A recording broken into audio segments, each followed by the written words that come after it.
Hi, I'm Reed, and today we're talking about the cranky goth shorties, the Duergar. Welcome to Monstering, our series on how to take creatures, threats, and enemies from D&D lore and customize them to our own campaigns. This is Crowland Publishing. Let's get to it.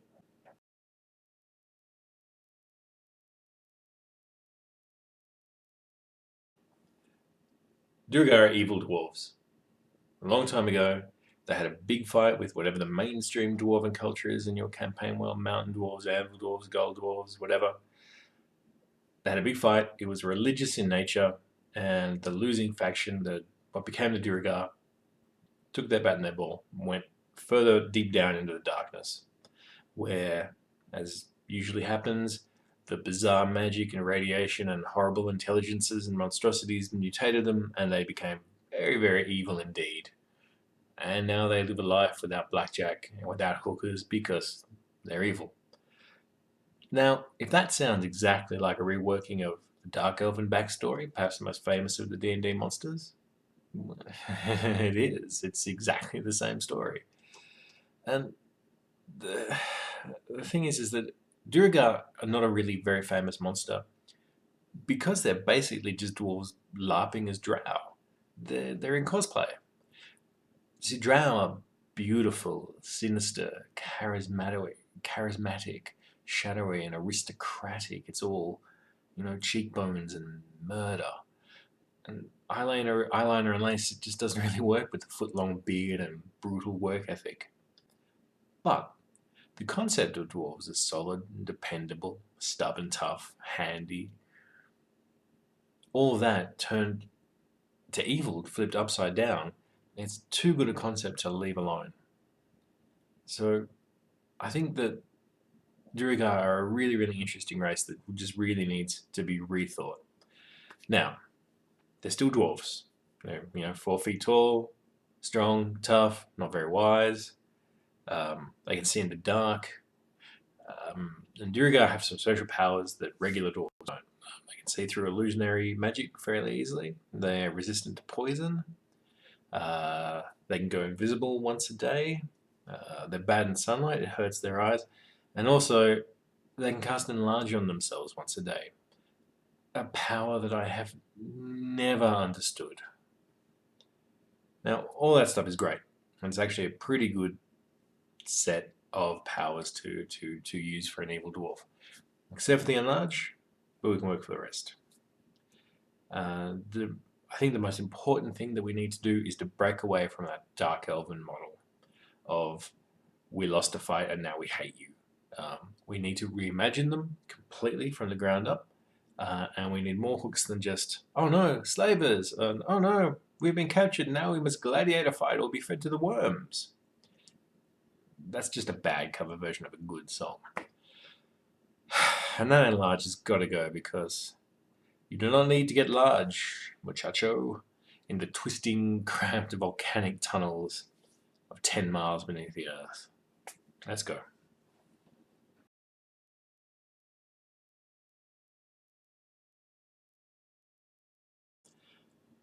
So, dwarves. As D&D envisions them, they're pretty much just Tolkien's dwarves. They're all just Gimlis, they're all just Thorins, like that. 40 years of the game, they haven't really evolved past that. Sometimes there are some very unwise iterations of them, like Gully Dwarves, I'm looking at you.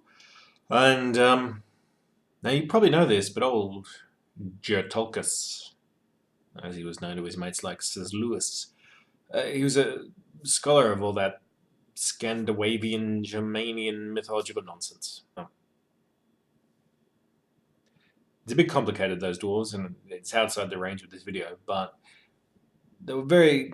You can see how he got them there. They're crafty, they are greedy, they're often short.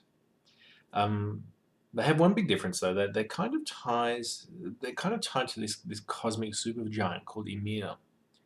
Um, And depending on the translations, some people think that dwarves and black elves, dark elves, are the same thing, which is interesting because it gives dwarves direct links to powerful creatures, powerful cosmic entities that they were intimately involved with. It's not really something that's turned up in D&D lore. Ymir, is he good? Is he bad? I don't think he's really anything in the mythology, but make him bad. Some Anglo-Saxon scholars, they think that the word that they used for dwarf, the Anglo-Saxons used for dwarf, was the same word for nightmare. Dwarves are, again, fearful creatures. So, okay, what's there for us? Well, I like the ties to this kind of like primal entity. They're evil, so the primality is probably, bad. Moving on from mythology, we'll put all that to one side. We'll remember it. Pop culture. Evil dwarves in popular culture.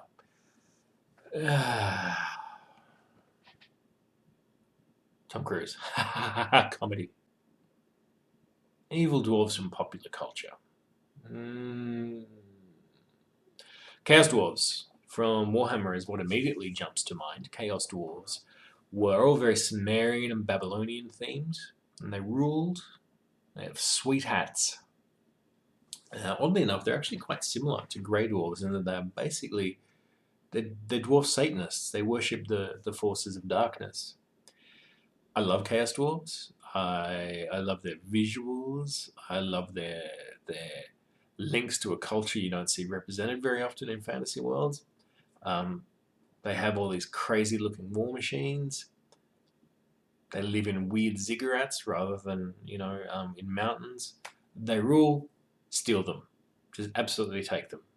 That is what D&D is for. To fund your imaginal theft. What else have we got? Let's go back to dwarves. What do we know about them? They're linked with forging, making, mining. They're greedy.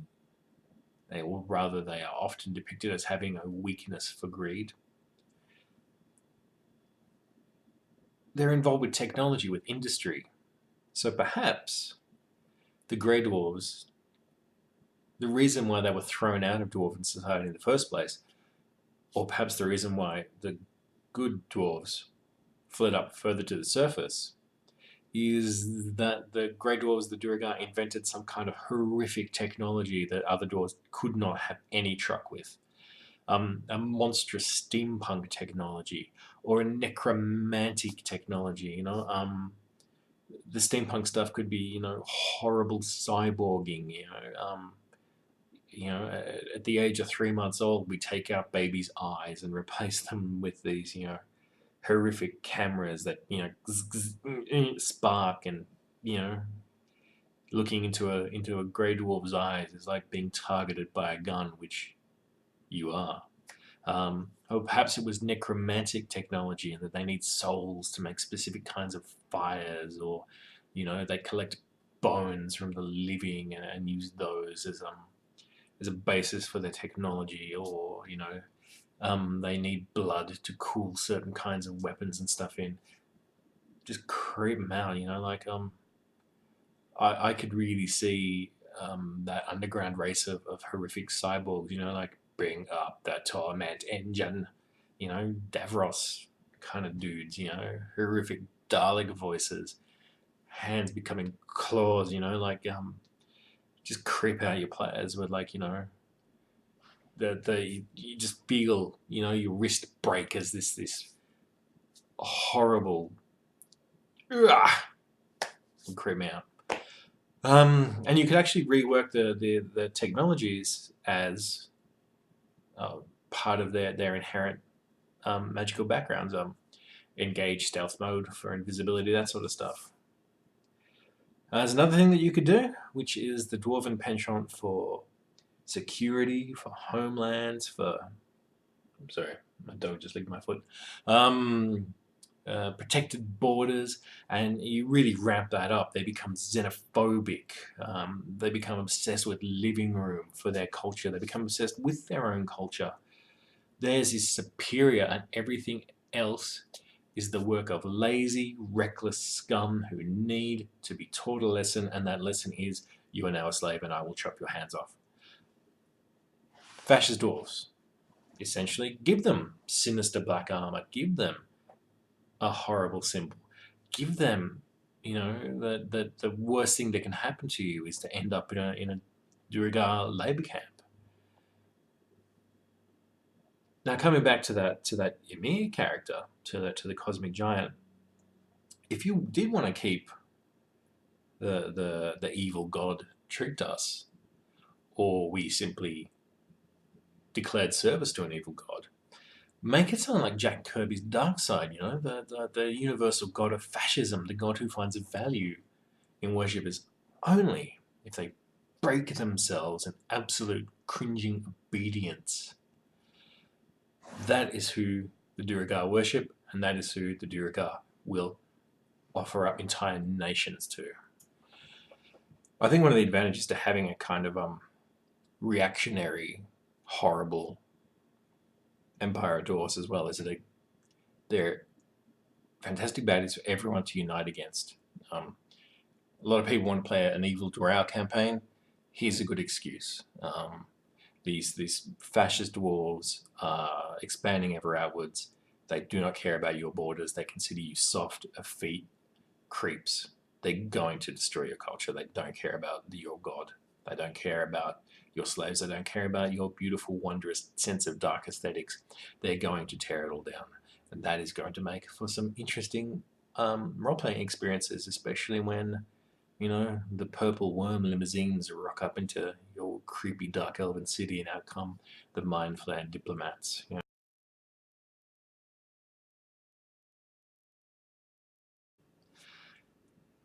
So all that really matters, no matter how you reimagine them, is how players experience them. That is all that ever matters. And there's two ways: combat, role-playing encounters. That's pretty much it. Combat, first of all, swap out stupid and large. It's dumb. You're in tight tunnels. Just don't. Give it a straight ability score enhance if you like, bull strength, something like that. Maybe you can reskin that as they're taking weird fungus combat drugs, or they're switching on their cybernetics, or they're calling on, you know, dark gods, give me the strength to destroy your enemies, that sort of stuff. I find that giving monsters more damage is always more effective than giving them more hit points, because you are going to remember when that Grey Dwarf punched through your sternum with his javelin a lot more than, oh god, that took 4 rounds to kill it. You know, it's just more effective to take damage than it is to do a lot of it. It's been my experience. Make them smart fighters as well. I use them in a lot of you know, formations like Roman maniples, or, you know, that sort of stuff. You know, turtle formations. I give them a lot of flanking moves so that, you know, you're fighting them and then more of them come around from the side to hit the party's, you know, healers and ranged attackers and stuff like that.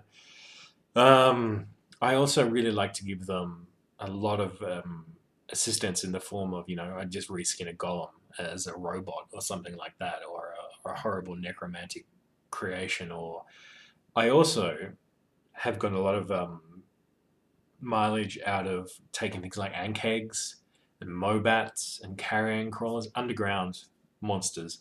You cyborg them up, you know, you describe them as having electrodes and all that sort of stuff plunged into their brains, their limbs replaced with metal. Don't change the stats, don't worry about it. And players remember that as well. You know, if you're having pity for a monster who you normally hate, you're really going to bloody well hate the Duergar, you know, like you're a race of horrible bastards, I'm going to kill you. Even if you weren't expanding into my territory, even if you didn't already hate me. Now, as far as role-playing goes, with dwarves, you probably already know what I'm going to say. I do not like the whole, okay, lads, I'm Scottish. No Scottish person's ever bloody talk like this, ever, but it don't matter. Now, I don't like it. I don't think you should do it. I think it takes people out of the moment, but I can't stop you. The police made me sign something to say I would knock that off. But accents are fun, and you should do them if you can. Now, if you want to use underground Nazis, you might not go too far wrong if you do the German accent. It doesn't have to be good. This accent is to a German right now. They are punching their own throat out of frustration. But it doesn't matter. It doesn't have to be a real German accent because it's not. It's a dwarf accent. Give it a go. What's the worst that can happen? You do a bad accent. Oh no. People love it. Just get into it. Personality-wise, if they are cyborgs, you could maybe give them a hive mind, but I don't really like that. I think it's pretty boring. Might work well on television to have 10 people all turn their head and speak at once, but you can't do that. I would just avoid it. You could make them something like hyper PTSD survivors. They live in this brutal hierarchical culture in which work and labor and control are everything. So all that they can do to ease their own intense psychic suffering is take it out on someone else. Really play it up the whole, hyper vigilant, that sort of stuff. They are all of them are just brutalized by age 5, and they're gonna brutalize you. They don't know how to get out of it. Now, if you're a hardcore alignment guy, it's not really going to count. But if you don't put so much emphasis on that, you might want to help these guys. You might want to give them. They might respond to some kind of therapeutic intervention. We've all had players in the campaign who are like, "No, I want to help the horrifying acid dragon." Give them something to do. Now, this is a bit of a horrible story, but I can't remember the exact details, but around 1800, when Australia was still getting set up, there's an account of some sailors who found an island full of penguins, and they immediately started attacking them, killing them, before they realized that they could go much, much faster if they just threw them all into industrial presses and squeezed them for oil. A horrible story, but imagine that you have a bad guy who understands that you are a living, thinking, breathing person. They just honestly don't care about you, except that you would be useful for Greece. I would probably take great pleasure in fighting those bad guys.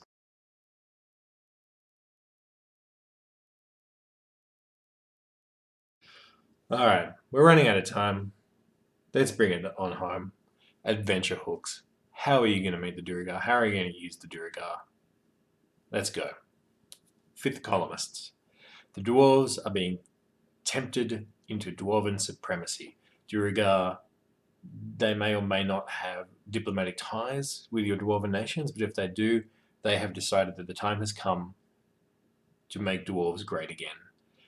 Dwarven nationalism, Dwarven xenophobia, all those things are being fanned up by Duergar agents. Great if you've got a Dwarven heavy party as well. Might not be for everyone, but topical stories, they have some legs. Think about it.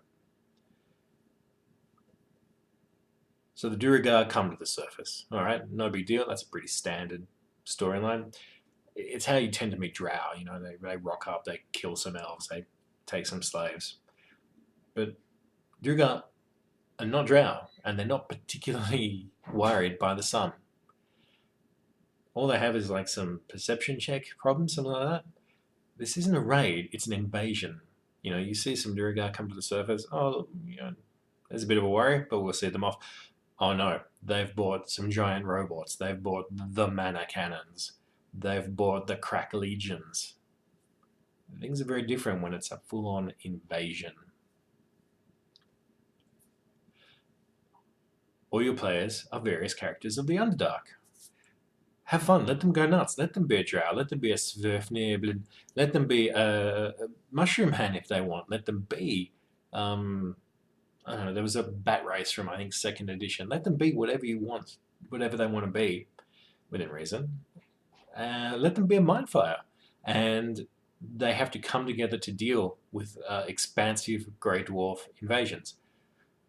It'd be fun. People love that stuff. You probably won't get like a huge amount of sessions out of it, just because clashing and stuff like that. But very, very fun short campaign.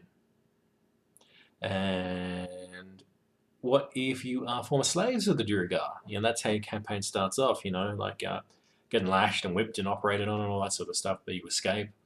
So the Duergar will be the bad guys for the first session or two.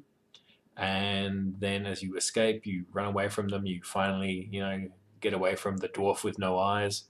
And you can decide if you want to continue the rest of the campaign under the ground, something like that. Soggy Bottom Boys meets D&D.